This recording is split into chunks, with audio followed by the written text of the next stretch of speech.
புது அரசியல்ல ஆளுங்கட்சியை எதிர்த்து தான் எதிர்கட்சிகள்லாம் மேடை போட்டு விமர்சனம் பண்ணுவாங்க.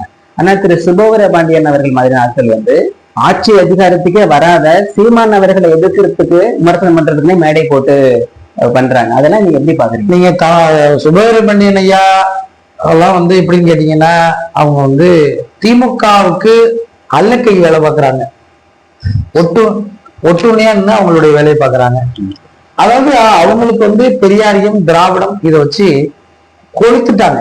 அதாவது இது எப்படி சொல்லணும்னா, திராவிட இயக்கங்கள் கோலட்சிய காலத்தில் ஆரியத்துவமான இயக்கங்களும் பிராமணியமும் ஆரியமும் ஒரு வேலையை செஞ்சுக்கிட்டு இருந்தாங்க.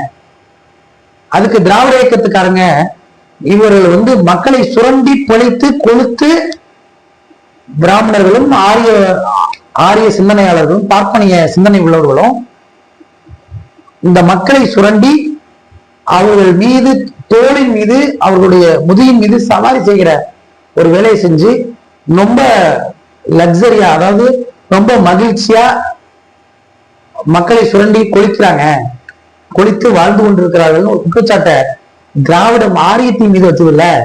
அதற்கு 100% அதே மாதிரியான குற்றச்சாட்டு இன்னைக்கு திராவிடத்தின் மீதும் தமிழ் தேசியத்தின் கட்சிகள் வைக்கக்கூடிய சூழல் உருவாயிட்டு. அதுல அப்படிலாம் திராவிட இயக்க தலைவர்கள் இப்படி சொகுசா ஒரு வாழ்க்கை நடத்திட்டு இருக்காங்க. ஆளுங்கட்சியா திமுக இருக்கிறதுனால அவர்களுக்கு அல்லக்கைகளாக அவர்களுக்கு எதிரான அரசியலை